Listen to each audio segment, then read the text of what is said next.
Red por la Infancia. Fundación Red por la Infancia es una ONG que viene trabajando hace varios años en el abordaje de violencias contra los niños, niñas y adolescentes. Trabajamos en 3 principales áreas, sobre todo una de incidencia legislativa, tratando de mejorar los marcos normativos de protección para los niños, y otra gran área de trabajo que hacemos es de incidencia en políticas públicas, tratando de fortalecer las políticas públicas y el abordaje y el acceso que tienen los chicos y las chicas a la protección una vez que son víctimas de violencias, de algún tipo de violencia. Integramos también una iniciativa a nivel global que se llama Inspire, que es una iniciativa liderada por la OMS, que son 7 estrategias que han funcionado en el mundo para terminar con la violencia contra los niños, niñas y adolescentes. En el marco de ese abordaje, bueno, tanto Eva como Carla me invitaron a formar parte de este ciclo tan interesante de charlas que han tenido, y me parecía importante poder hablar un poquito sobre las violencias contra los niños en términos generales, y en particular la violencia sexual, contra el abuso sexual contra chicos, chicas y adolescentes, que es un fenómeno, como ustedes ya saben, no es un fenómeno reciente, es un fenómeno global, es un fenómeno que se manifiesta casi con la misma intensidad en todas las sociedades del mundo. A ver, según estimaciones de UNICEF, 1 de cada 2 niños en el mundo es víctima de algún tipo de violencia, y 1 de cada 5 niñas y 1 de cada 13 niños es víctima de abuso sexual antes de los 18 años. O sea, estamos hablando de casi el 20% de la población mundial es víctima potencial de abuso sexual. En la Argentina esto equivale a casi 2 millones de niños y niñas. A ver, una de las cosas que tenemos como limitación es que en Argentina no disponemos de estadísticas oficiales, no solamente sobre la cantidad de estos niños víctimas, sino tampoco sobre las denuncias realizadas y el modo de resolución de las mismas. Pero, sin embargo, distintos estudios que hemos realizado, distintas organizaciones y organismos públicos coinciden acerca de la magnitud que tiene estos hechos de violencia contra los niños, el crecimiento sostenido de los mismos y la dificultad de denunciarlos y la impunidad que los caracteriza. La pandemia y el aislamiento y el marco del aislamiento puso de relieve varios aspectos de este fenómeno que, repito, no es reciente. Aumentaron los casos de violencia contra los niños, porque se dieron varias cosas. Por un lado, aumentaron los factores de riesgo, mayor estrés en los cuidadores por la incertidumbre que generó la pandemia, el cambio en la convivencia, en la dinámica de las convivencias y las dinámicas familiares, las recargas en los roles de cuidado.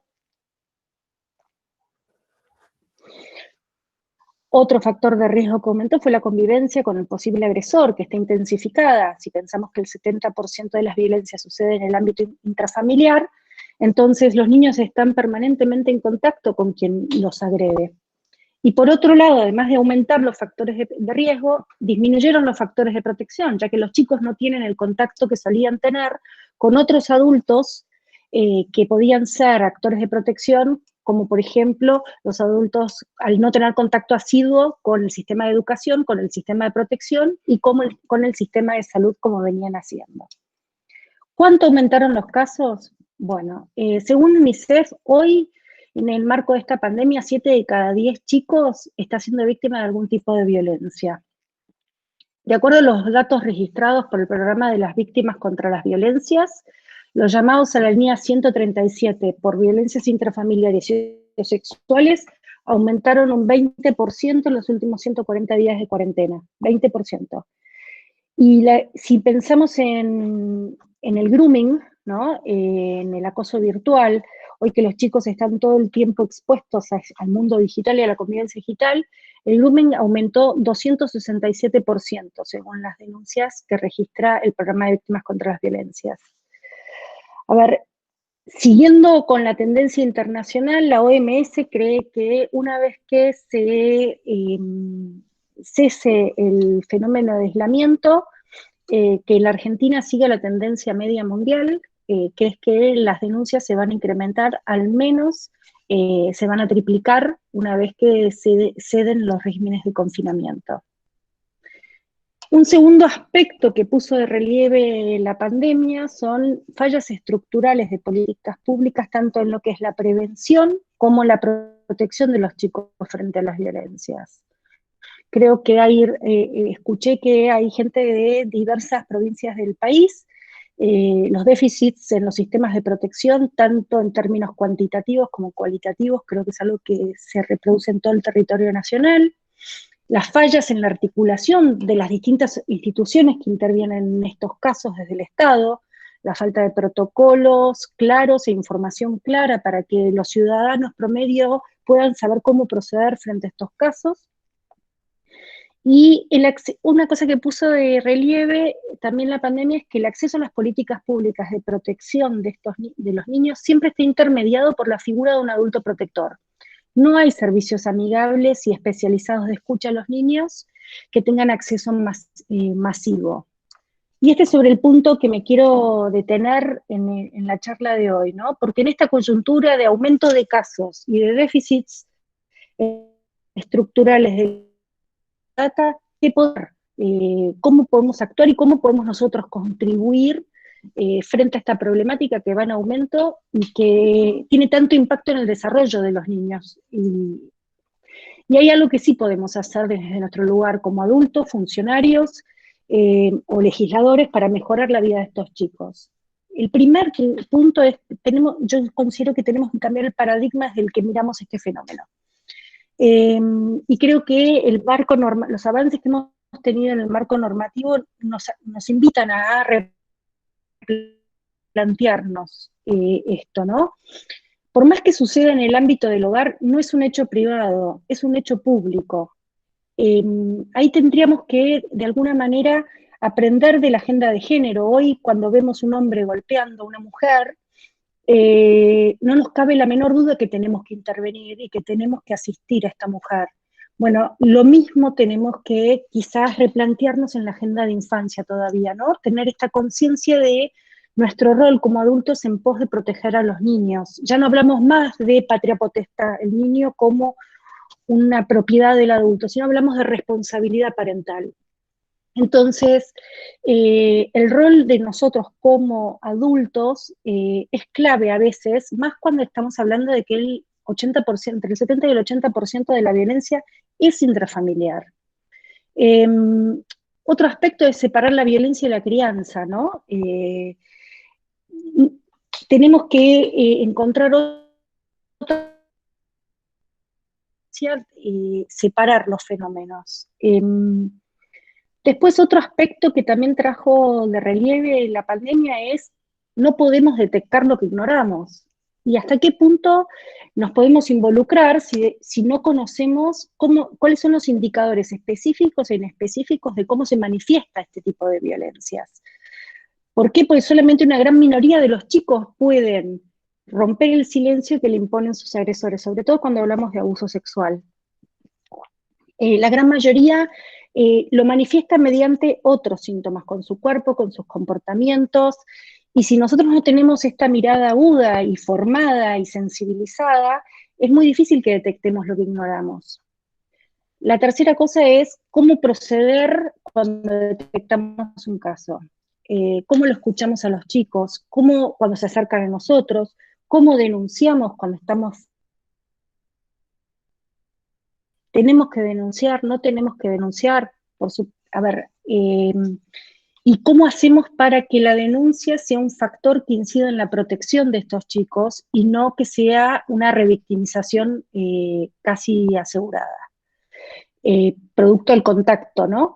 ¿Cómo incidimos para que los chicos puedan encontrar en la denuncia y en un tercero un factor de protección, un factor de contención y no una instancia de revictimización secundaria, que muchas veces es lo que se da por déficits en los abordajes que estábamos mencionando.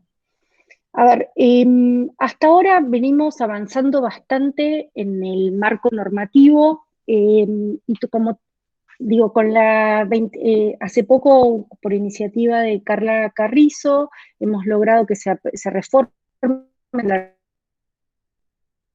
artículo 71 para considerar los delitos contra la integridad sexual de los niños como dependiente de instancia privada, ¿no?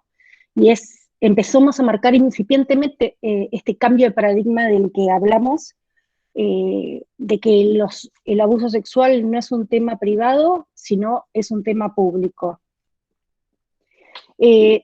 También se mejoró con la ley de respeto a los tiempos de las víctimas, también se mejoró de alguna manera el acceso a la justicia y el derecho que tienen, sobre todo las víctimas de abuso sexual, a poder denunciar cuando ellas estén en condiciones de hacerlo y no con los límites de prescripción que establecía antiguamente el código.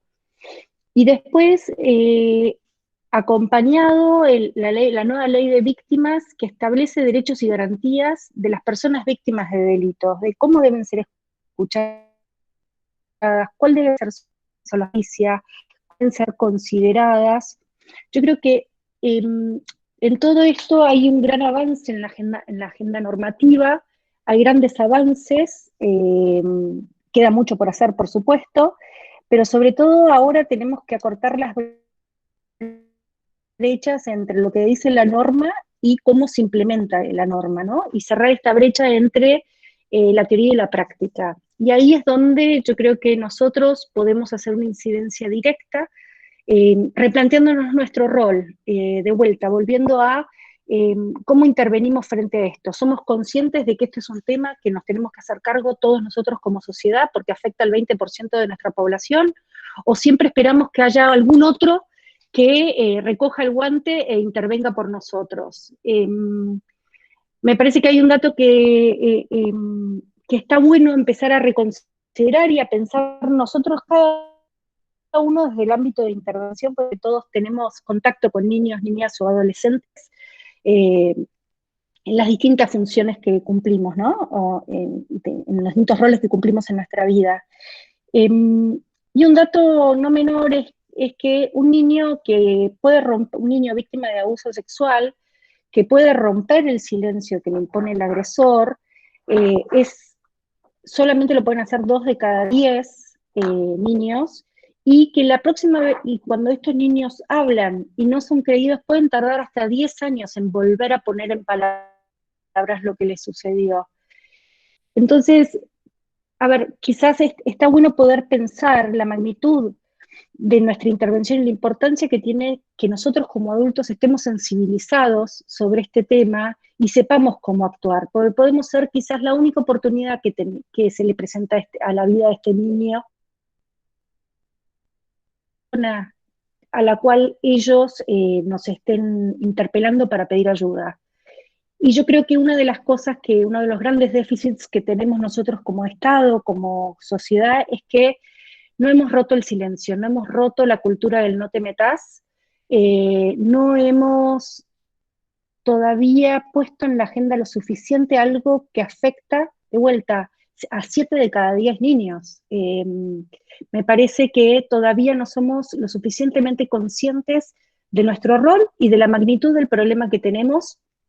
Y ahí es donde me parece que está bueno este tipo de diálogos y de charlas, sobre todo bien activas e interactivas, de poder replantearnos conjuntamente cuál es nuestro rol y creer que por más que sea un tema doloroso, complejo, que nadie quisiera que sucede, lamentablemente sucede y en una proporción muy alta.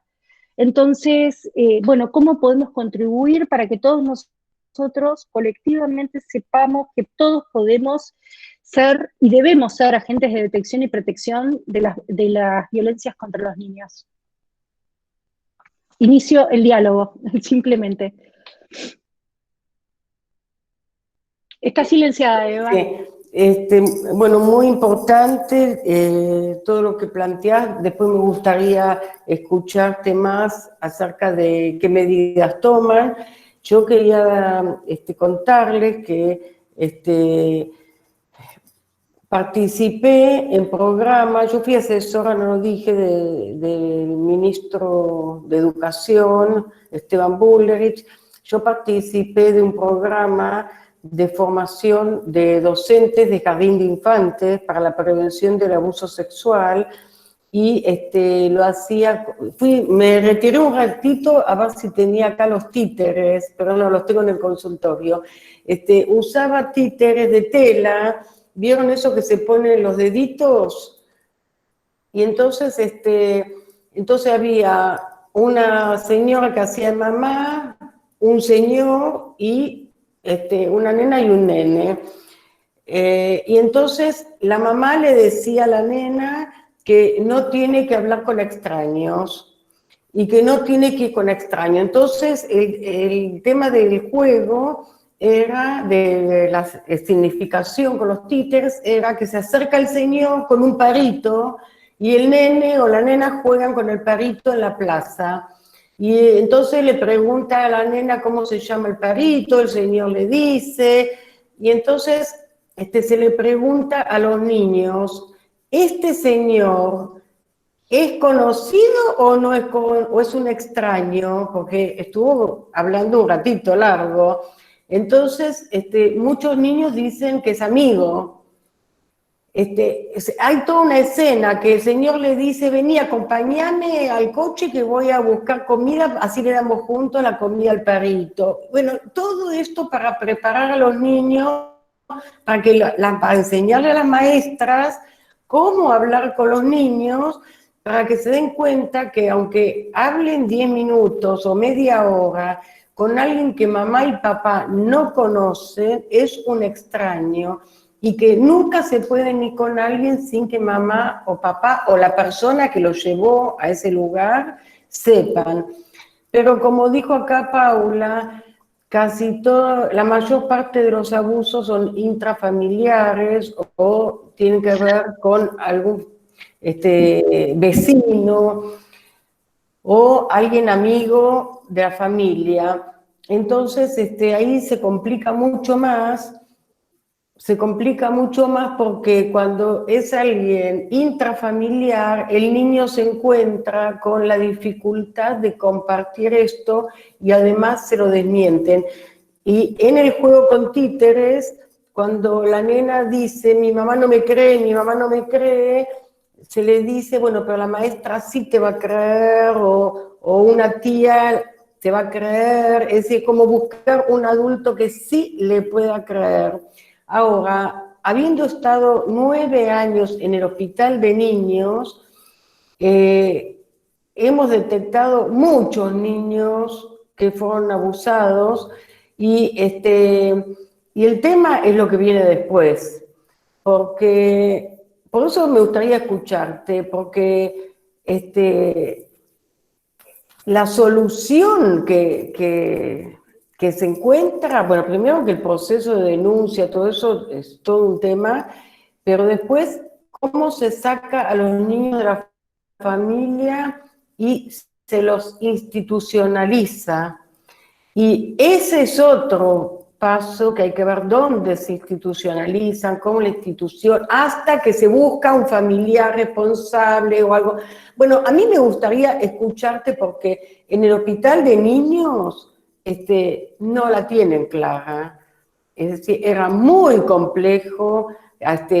Primero que hay pocos asistentes sociales, creo que hay 2 para todo el hospital. Bueno, ahora con la cuarentena menos, pero todo el tema desde la detección hasta la denuncia y la implementación es muy difícil. Además, que muchos niños van al hospital de niños y concurren de provincias o de la provincia de Buenos Aires. Es decir, tampoco es fácil localizarlos.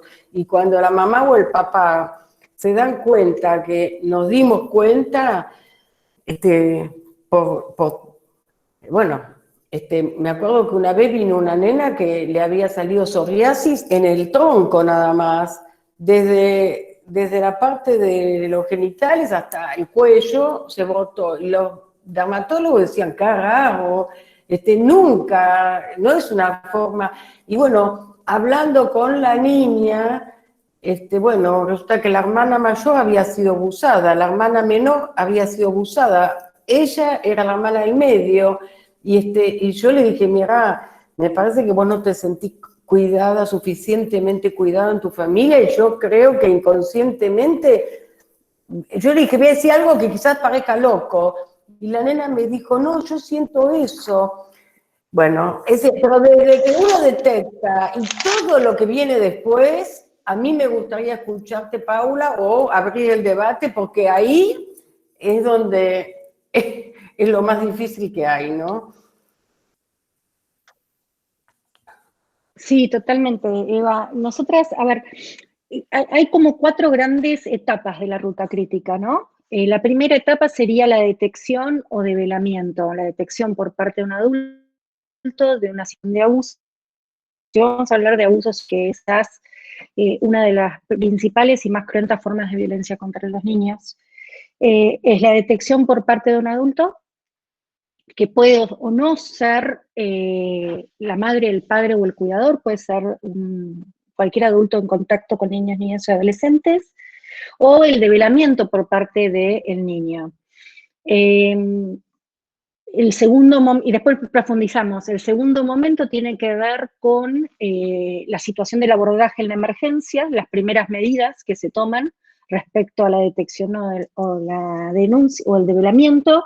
El tercer momento, que tiene que ver con la denuncia y el acceso a la justicia, y el cuarto momento, que tiene que ver con el abordaje y el seguimiento integral, ¿no? Porque la idea es que haya un acompañamiento progresivo hasta que no solamente cese el abuso sexual, sino que también se tomen las medidas necesarias, los derechos, ¿no? Para que los niños estén protegidos y tengan acceso a un tratamiento de salud mental para que puedan elaborar lo sucedido y que este hecho traumático deje la menor cantidad de secuelas posibles o inscripciones traumáticas en su psiquismo, ¿no?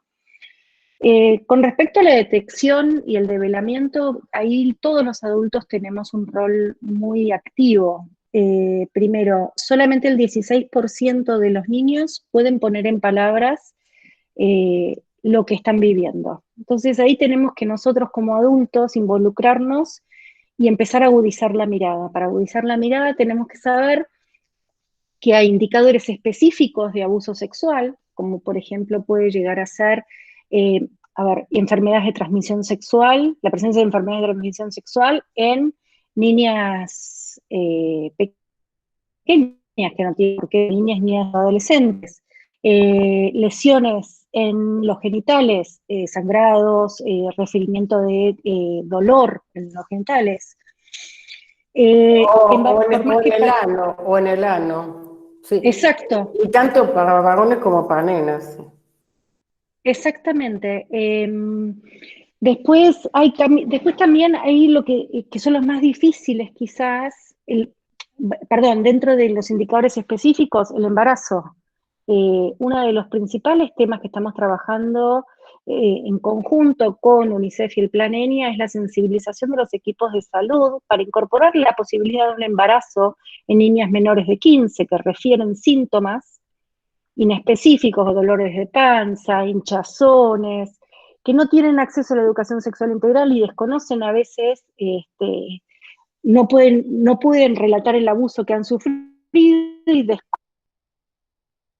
los cambios propios del adolescente, el cuerpo en la adolescencia, y los cambios que se deben a la situación gestacional. Muchas chicas se enteran cuando se está desencadenando el parto, que estaban embarazadas. O no es infrecuente que las chicas que son 2.500 niñas que son madres todos los años en la Argentina, 2.500 niñas menores de 15, madres todos los años en la Argentina, que muchas veces, refieren que habían tenido varios contactos con el sector de salud, pero los médicos jamás les habían preguntado o habían considerado la posibilidad de que estuviera cursando un embarazo. Después hay otro set de indicadores que es muy importante también estar alertas, que son indicadores, lo que llamamos indicadores inespecíficos. Abuso sexual o a otras cosas. Por ejemplo, los cambios frecuentes o bruscos en la conducta, enuresis, encopresis, ansiedad de separación, son todos cambios que cuando se dan en su conjunto, 4 o 5, habría que empezar a sospechar la posibilidad de un abuso sexual. Eso tiene que ver más que nada con la detección, con poder agudizar nosotros la mirada, también agudizar la escucha. ¿Qué es una escucha empática? Una escucha empática es cuando un niño nos cuenta que está viviendo una situación de abuso sexual. Primero, no se está confundiendo, no se lo está imaginando. Nosotros, el impacto que tiene para nosotros como adulto a veces recepcionar este tipo de relatos, este tipo de vivencias, es muy fuerte. Y a veces no se nos utiliza. Pero tenemos que tratar de hacer un esfuerzo y entender que para este niño es muy difícil lo que nos está contando. Y en la medida que nosotros podamos escucharlo empáticamente, no cuestionarlo, no contradecirlo, sino al contrario, reforzar positivamente qué valiente que sos por haber venido a pedir ayuda si es que está pidiendo ayuda, sí poder decir que vamos a tratar de hacer lo que esté a nuestro alcance para poder protegerlo. Me parece que eso es algo que sí podemos hacer cada uno desde su ámbito primordial. No revictimizarlo, tratar de preguntar, siempre digo, es la intervención mínima suficiente. ¿Qué es lo mínimo que tengo que preguntar para saber qué tengo que hacer? Y no preguntar de más, porque después van a haber otras instancias en el proceso que el niño va a ser preguntado o cuestionado, y nosotros tenemos que tratar de no ser una instancia más de revictimización, ¿viste? De preguntar lo mínimo que necesitamos para orientar la acción. Entonces, a ver, ¿te duele? ¿Cuándo pasó? ¿Solamente para qué? Para saber si tengo que ir directamente a un centro de salud, porque estamos frente a una emergencia, ¿viste? Que tenemos que procurar el acceso a un sistema de salud. Y después la otra es, ¿quién fue? Pero no porque querramos indagar mucho sobre la historia en particular, sino para contestar una gran interrogante. ¿Es intrafamiliar o es extrafamiliar? ¿Hay algún adulto que nosotros podamos recurrir o tenemos que recurrir directamente al servicio de protección de nuestra provincia, ¿no? Porque si el abuso es intrafamiliar y dice, eh, si el abuso es intrafamiliar y el niño nos refiere que ya se lo tuvo su madre, su tía, pero que nadie le cree, bueno, claramente nosotros tenemos que intervenir dándole intervención al servicio de protección que mencionaba Eva recién. En cambio, si es un abuso extrafamiliar o de larga data que sucedió hace muchos años, bueno, ahí tenemos otra urgencia en la intervención y deberíamos intervenir quizás hablando con un adulto referente o preguntándole al adolescente, si es un adolescente, con quién se sentiría cómodo de su familia hablar este tema y si lo podemos ayudar en ese diálogo, porque muchas veces los chicos solos no se animan. Eso con respecto a la detección y el develamiento. Quería acotar solamente una cosita, que una colega que estudió mucho tiempo conmigo y que trabaja en San Martín de los Andes, lo que ella está haciendo es trabajar con las mamás y con la escuela para empoderar a las mamás y en lugar de que le retiren a las hijas, porque casi todos los abusos eran de las hijas mujeres, en lugar de que se las retiren y que las institucionalicen y que quizás después sean nuevamente abusadas bueno, lo que ella estaba trabajando y sigue trabajando es empoderar a las madres para que sientan que confíen en ellas mismas y trabajar junto con el colegio, porque muchas veces el retirar a los niños, niñas, e institucionalizarlos es nuevamente un camino de maltrato hacia el niño, de abuso, etcétera, y es tremendo. Pero bueno, ¿qué aporta eso? Sí, sí, Eva, y quizás uno de los temas bastante que quizás merece una charla en sí misma, ¿no? Es, hay dos situaciones, ¿no? A veces la familia es parte del problema, porque es partícipe de la red de encubrimientos y el entramado, donde se prioriza la familia como valor social por sobre la dignidad y la integridad del niño. Entonces vos tenés de alguna manera madres o adultos o cuidadoras que silencian por omisión, por no visibilizar una cuestión, porque o la tienen naturalizada, porque siempre pasó. Digo, hay un estudio muy interesante de UNICEF que dice que el 70% no sabían que era un problema el abuso, lo tenían tan naturalizado que era como algo que pasaba en la vida de un ser humano. O a veces anteponen la familia por sobre la protección y la dignidad de un chico. O Pero otras veces... lo económico, porque quizás el abusador es el único que trae el dinero El para único mantener, sostén. el único sostén para toda la familia. Exactamente. Y después tenés otro de los abordajes, es que a veces los adultos o los cuidadores no saben lo que está pasando porque es invisible a sus propios ojos.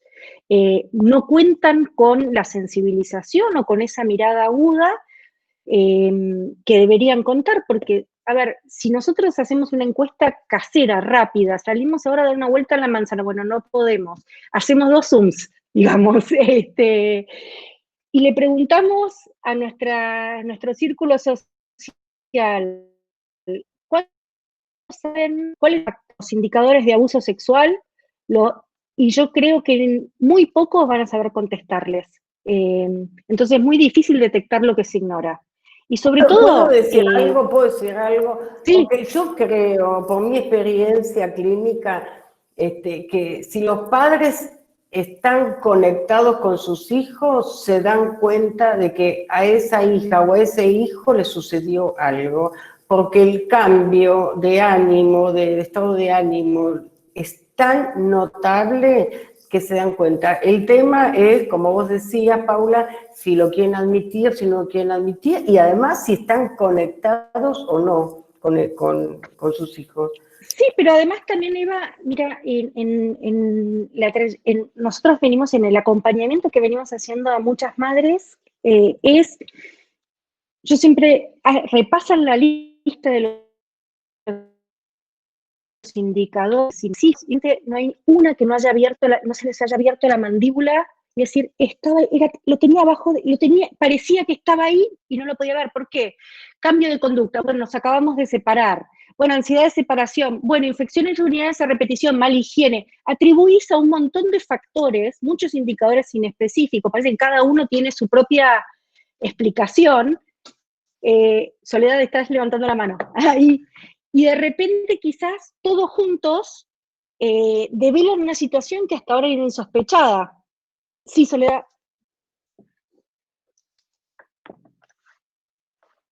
Está apagado, Soledad, está apagado tu micrófono. Ahí, hola. Sí, hola. Hola, sí. Hola, buenas tardes. Yo me había presentado como abogada de acá de La Rioja Capital. Me he dedicado hace 20 años, 21, a la parte penal. He tenido varios concursos para juez de instrucción en violencia de género y protección integral de niños, niñas y adolescentes. Lamentablemente no he podido asumir a la magistratura, pero bueno, yo quiero colaborar cuando en el ejercicio de la profesión en forma particular me ha tocado estar también en la defensa como en la querella de varias personas, innumerables, no tengo un número para decir cuántos acusados por abuso he defendido y cuántos víctimas, ¿me entiende? De los 20 años que llevo, lo que sí no he podido nunca identificar un patrón que indique por qué se produce el abuso intrafamiliar o el abuso extrafamiliar. La situación laborales, las situaciones económicas, la falta de oportunidades que tienen las personas, la falta de educación no he podido identificar, porque si hablamos de educación, sabemos muy bien que los abusos se producen en personas que tienen alta instrucción de educación, como también la más baja. Podemos hablar de porcentajes más altos o menos, pero se producen. Si hablamos de condiciones laborales, también pasa lo mismo. Pero también yo quería, aportar que también tenemos que tener muy en cuenta la clase de abuso sexual a lo que se refiere. Sabemos que la ley describe el Código Penal varios. Es complejo cuando tenemos abusos sexuales simples, los cuales no significa que nuestras adolescentes estén siendo abusadas, que no es lo mismo que el abuso sexual con acceso carnal o el abuso sexual gravemente ultrajante, en donde de alguna manera tenemos la posibilidad de las madres o los actores más cercanos del que está siendo víctima de poder detectarlo. Ahora bien, qué es lo que a mí me preocupa actualmente, más allá de todas estas situaciones altamente interesantes que estamos hablando? ¿Qué pasa con el sistema penal al cual las víctimas son sometidas? ¿Y qué pasa con el abordaje del después del procedimiento penal? Que creo yo que es lo más importante. ¿Por qué?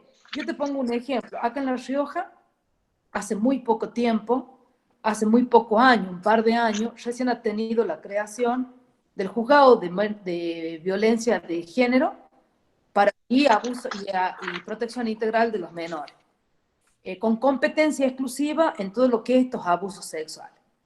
Bien, detectado un abuso, denunciado, se pone en práctica el protocolo de ASI, de abuso sexual infantil, se somete al cuerpo técnico, se realiza la cámara Gesell, se incorporan los informes y de ahí, ¿qué sucede con la víctima?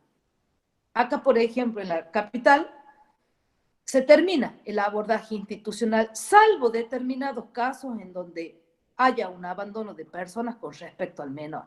Entonces yo creo que lo importante es el abordaje interdisciplinario posterior al juicio o al procedimiento judicial que las víctimas al cual deben someterse, porque de ahí quedamos como en una especie de orfandad. Es como que la víctima solamente es abordada al solo efecto de cumplir una exigencia legal que te está exigiendo el juez, que es la acreditación, nada más y nada menos que el abuso.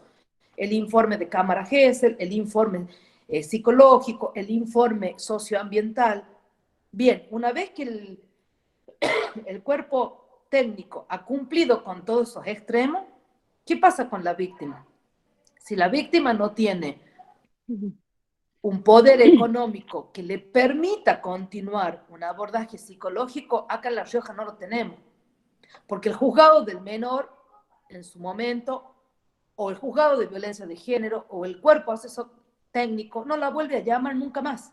O sea, se hicieron las sesiones al solo efecto de llegar a una cámara Gesell y no se volvió nunca más. Entonces yo creo que ahí es donde viene el riesgo de volver a que esa víctima pueda volver a tolerar o a ser víctima nuevamente de un abuso. Y es ahí de donde viene la revictimización, la integración y la reinserción a sus actividades normales, porque sabemos muy bien que el abuso denigra, el abuso estigmatiza, el abuso discrimina, el abuso rompe la vida de las víctimas. ¿Me entiendes? Entonces, la preocupación mía es el abordaje y creo, para dar una conclusión, que es parte de la política de un Estado.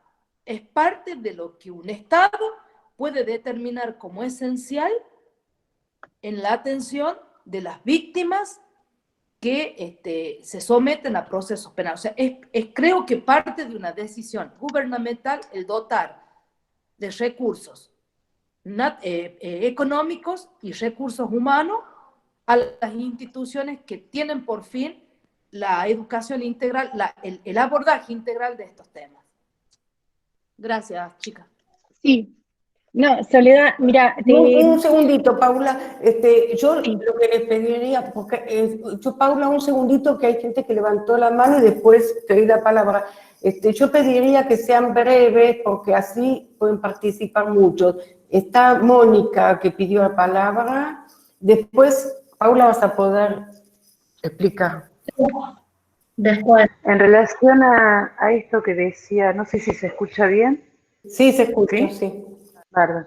En relación a esto que decías, Soledad, yo entiendo que el discurso jurídico es diferente del discurso, vamos a decir, de la psicología o del psicoanálisis. A mí me parece que, con todo el respeto que me mereces, no hay diferencia para alguien que pasó por una situación de abuso, que sea un abuso simple o no, que haya habido penetración o no.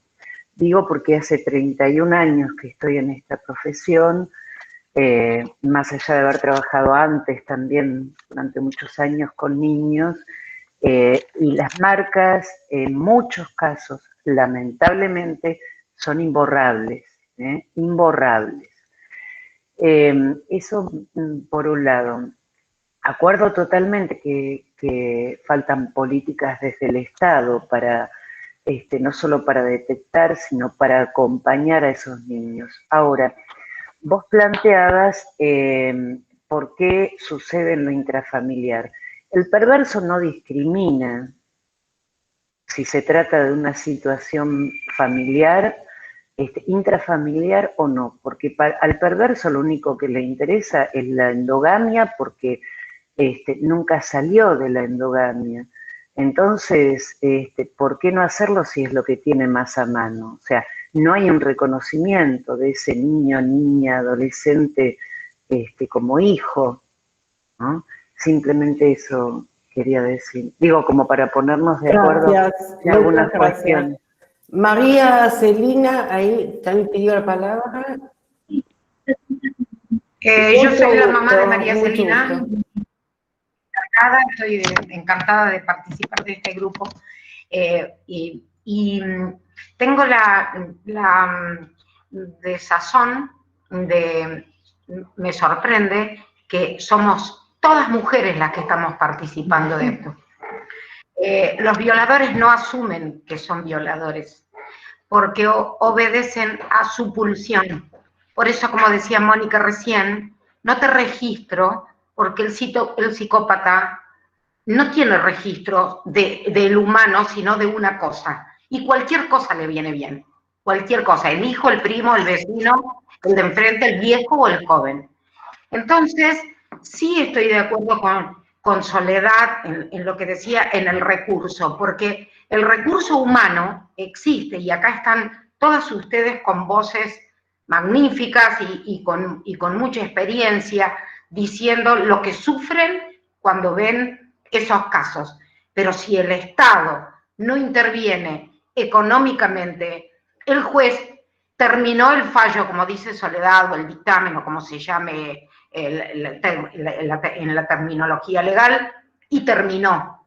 Y el niño, como no comparto, como decía Mónica, la mayoría de las veces, no, para siempre. Alguien que fue violado, humillado, pisoteado, burlado en su intimidad de su conducta moral más profunda, nunca se repone.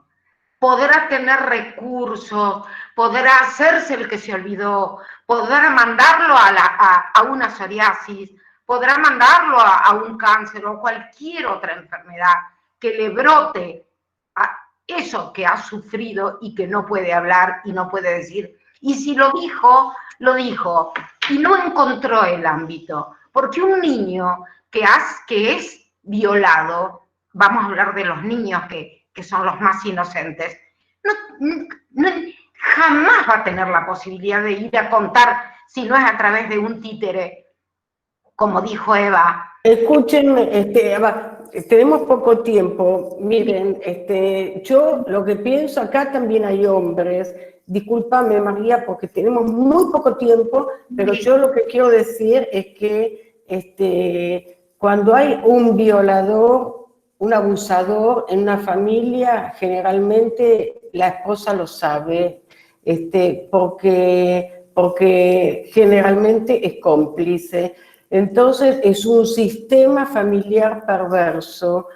Y esto, yo creo, me parece muy importante el trabajo de la justicia, muy importante, pero si nosotros tenemos comunicación, sabemos cómo hablar con los niños, ni siquiera hace falta cámara Gesell, porque los niños lo expresan de distinta manera, con dibujos, con acciones, tocándose. Es decir, los niños lo expresan. Hay que saber cómo comprender a los niños. A los niños, bueno, a los niños y a los grandes.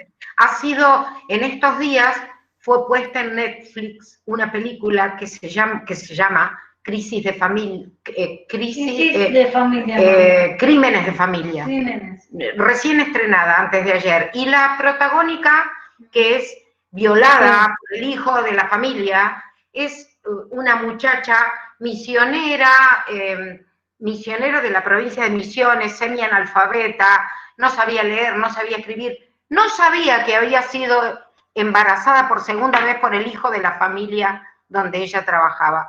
Y es una película que la han propuesto, y dicen, ¡ay, qué personaje maravilloso que pudiste componer! Y la chica es una chica de 30 años por poco, grande, no es un niño, y tenía sus recursos tan limitados. Y adentro de esa familia que la cobijó para venir a trabajar a Buenos Aires, se produce lo que ella ni sabía que era. Entonces... También, pero yo que sí, antes de dar la palabra a Paula, yo que sí que tiene que ver, esto sucede en todas las clases sociales, y les quiero decir que en el Borda estaba internado un muchacho de 30 y pico de años, abogado, hijo de un abogado reconocido, que el padre hacía orgías en su campo y abusaba de él y de las hermanas. Y cada vez que él lo denunciaba, decían que estaba psicótico y lo internaban en el Borda. Es decir, entonces, es un tema difícil. A ver, alguien pidió la palabra y después Paula. A ver, ¿quién pidió la palabra? Gracias. Celeste Álvarez, y después le damos la palabra a Paula.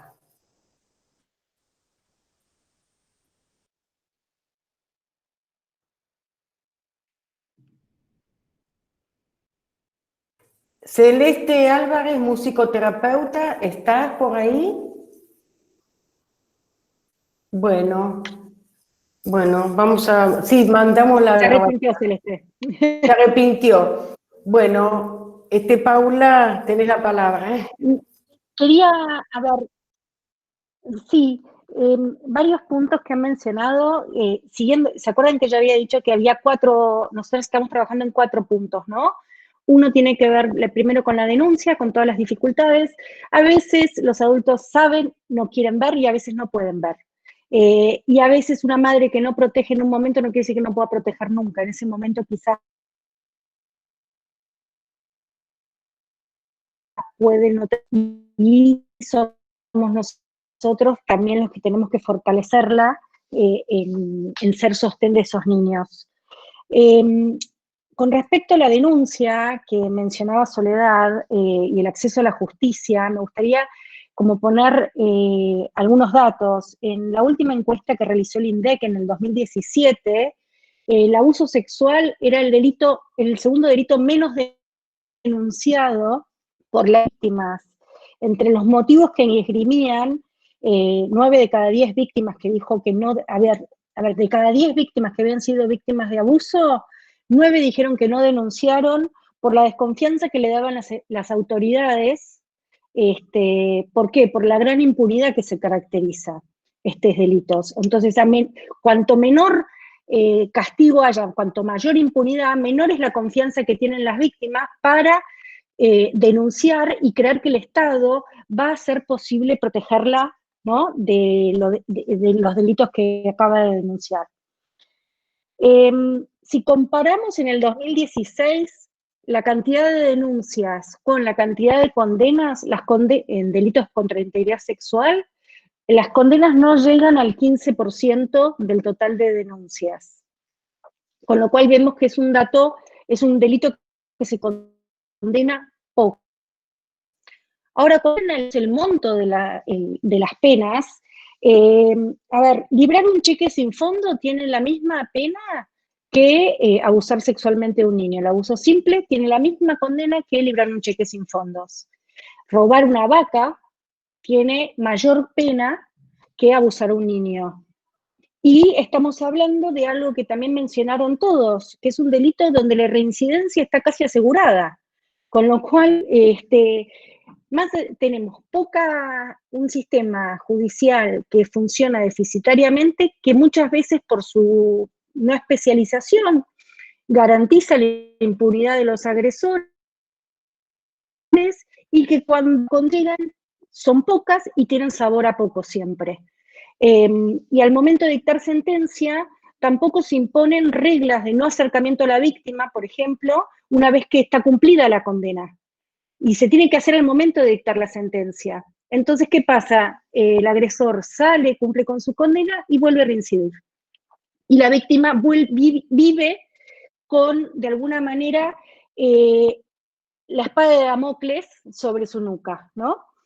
Después otro tema que ustedes mencionaron, que me parece que es la cuarta etapa del sistema, que más allá de, ojalá fuera solamente, ahí disiento con algunas de las compañeras, porque ojalá fuera un tema de recursos. Yo creo que todavía no hay definido una política pública de seguimiento integral. No hay una arquitectura donde todos los actores que conforman el sistema de protección integral, es decir, los organismos de niños con ministerios de salud, Ministerio de Derechos Humanos, secretarías de Ministerio de Desarrollo Social, tienen distintos nombres según la provincia, donde todos los actores que conforman el sistema de protección integral se pongan sentados en la mesa y digan, bueno, ¿qué le corresponde hacer cada uno, cómo, cuándo y por qué? ¿Y cómo hacemos para que frente a la víctima el Estado sea un Estado de ventanilla única y no de ventanillas múltiples, donde la víctima empieza con un derrotero, rebotando, digamos, de actor en actor sin encontrar una respuesta efectiva y articulada? Creo que no hay una respuesta integral por parte del Estado. No está, no hay una arquitectura de política pública diseñada que conciba la necesidad de un seguimiento integral hasta la restitución de derechos. Esto no recién, a la situación de abuso es muy difícil detectar y denunciar, pero recién cuando se denuncia, recién comienza la ruta crítica. O sea, todo el proceso que llevó a una persona a poder denunciar, nosotras que acompañamos víctimas le decimos, esto recién empieza. Entonces, si no hay una instancia del Estado acompañando y sosteniendo a la víctima a lo largo de toda esta ruta crítica, y encima reconociéndole sus derechos, se le está pidiendo a veces cosas imposibles a los niños. Entonces, con frecuencia, ¿qué vemos? Que a los niños primero los arrasa la situación de abuso, y después viene el sistema que les pasa por encima otra vez. Bueno, y ahí es donde tenemos que pensar en una política pública integral y articulada, y muchas han mencionado que tienen protocolos de articulación interinstitucional, en algunas provincias está, pero de vuelta lo dicho y las prácticas. Y creemos que tenemos que acortar esta brecha. Y parte de acortar esta brecha es estos diálogos. Es sumamente importante poder armar diálogos de articulación interinstitucional donde quede claro cuál es la responsabilidad y el rol que tiene que cumplir cada uno. Porque si todos queremos hacer todo, todos hacemos nada. Ahora, Paula, yo quería aportar algo que estuve en un congreso internacional de psicoanalistas donde en 2 jornadas nos abocamos solamente al tema del abuso sexual infanto-juvenil.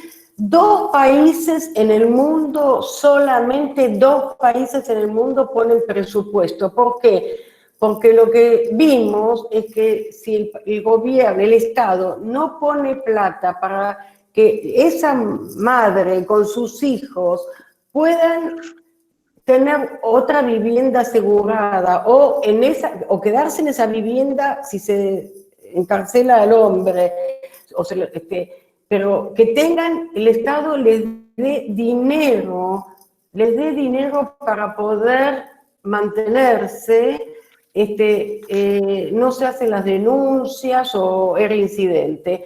Tiene que haber una política de cuidado económico también, de sostén económico a esa familia o esos niños, porque institucionalizar a los niños no es una solución.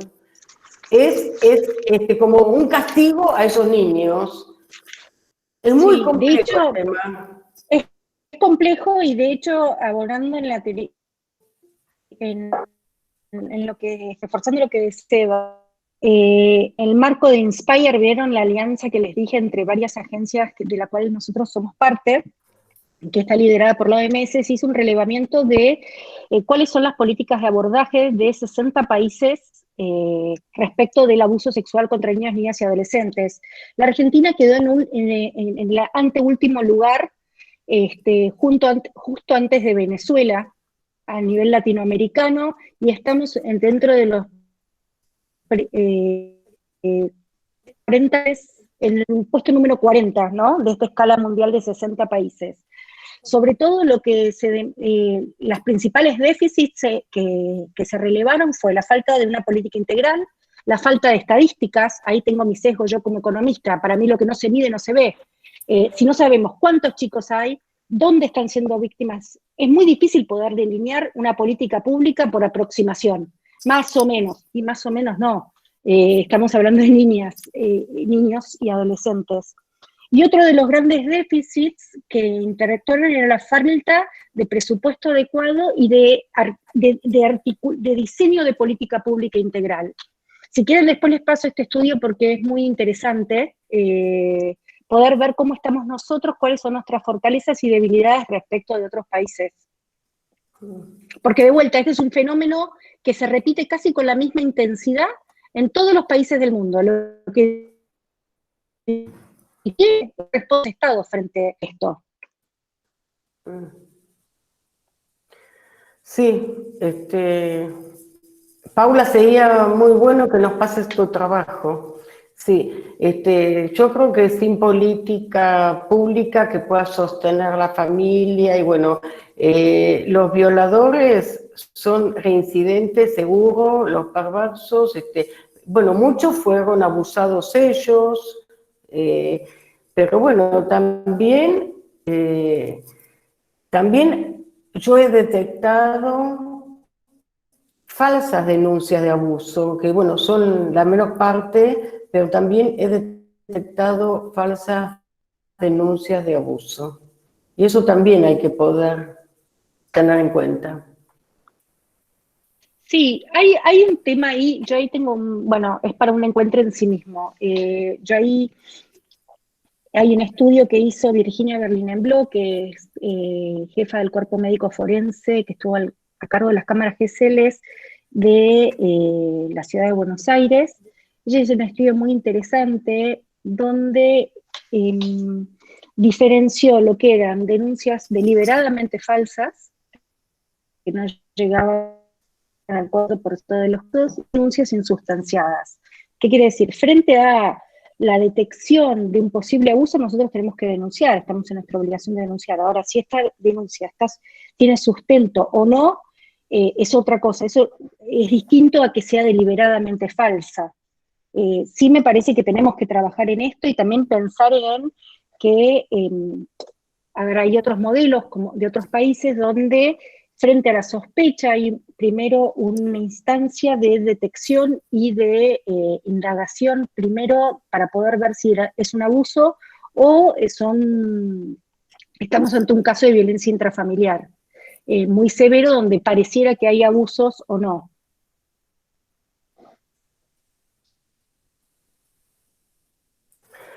Estamos sobre la hora. Alguien había pedido la palabra. ya no me acuerdo quién había pedido la palabra. ¿Quién había pedido la palabra? Hay gente con mucha experiencia acá, de muchas instituciones. No me acuerdo quién pidió la palabra. Sí, lo La que dice persona que acá, pidió la palabra, ¿quiere decir algo? yo creo que todo lo que están diciendo, todos los comentarios, es justamente el déficit de la articulación interinstitucional. Es lo importante del trabajo interdisciplinario, lo importante de poder trabajar colaborativamente. Nosotras venimos teniendo muy buenas experiencias en las provincias de Entre Ríos y Salta, haciendo estos trabajos, estas mesas de trabajo interinstitucional, hablando con todos los actores, poniendo esta ruta y ver cuáles son los déficits que ellos encuentran en el abordaje propio y en la articulación con otros. Mariana Pedrini es la que pidió la palabra. Ahí está, ¿dónde está? Ah, bueno, por favor, que está apagado tu micrófono, Mariana, ahí está. Hola, ¿cómo están? Bueno, yo quería agregar, bueno, yo trabajé unos cuantos años en el Gutiérrez, además de hacer mi especialización infanto-juvenil, ahí soy psicóloga. Ahora estoy viviendo en Bariloche, estuve 5 años en el hospital zonal acá en el Comité de Abuso y Maltrato, que deja mucho que desear. Y además de todo este derrotero que me mencionaba Paula, ¿no? Desde que la víctima puede hablar, denuncia y después se animan a hacer la denuncia formal en fiscalía, bueno, Paula lo explicó perfectamente. Nos encontramos con un problema cuando esto casi llega por ahí a juicio, o se hace juicio, terminan denunciándonos a nosotros, profesionales, quizás esto pueda ser tema de otro encuentro, para desacreditar nuestro testimonio. Profesionales, psicólogos o pediatras, en general se la agarran más con los psicólogos porque es por ahí menos demostrable, ¿no? Lo médico es, bueno, si hubo penetración, no hubo. En la psicología hay un abanico, acá tenés recursos para poder medir si hubo o no abuso sexual, como lo que contabas del títere, y realmente esto es muy, para nosotros es muy certero, es muy fehaciente, ¿no? Entonces, ¿qué hacen los abusadores que están agrupados y agrupados a nivel del país y muchos de otros, terminan denunciándonos a nosotros para desacreditar el testimonio en juicio? Con lo cual, los abusadores nunca terminan, o son muy, muy poquitos, los que terminan siendo penalizados por el abuso. ¿Por qué? Porque hay gente que está sosteniendo estas maniobras de denuncia profesionales para desacreditar. Y así los juicios acá, por ejemplo, en la provincia de Río Negro son los penales orales y públicos.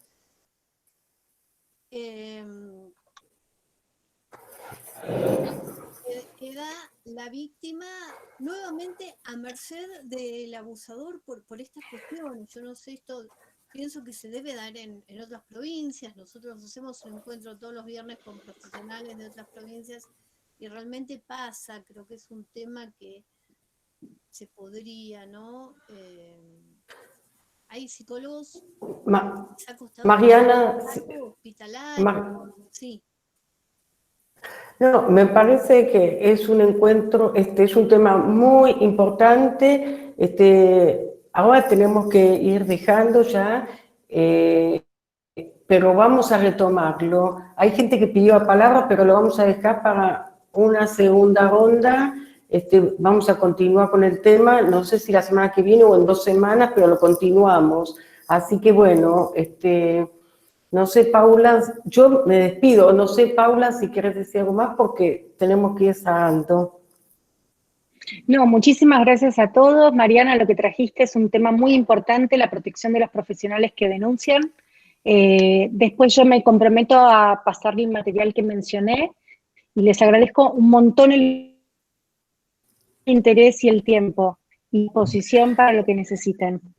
Y bueno, yo quiero agradecer a la diputada Carla Carrizo y a su equipo por este espacio de apertura a la comunidad que nos dan todos los lunes.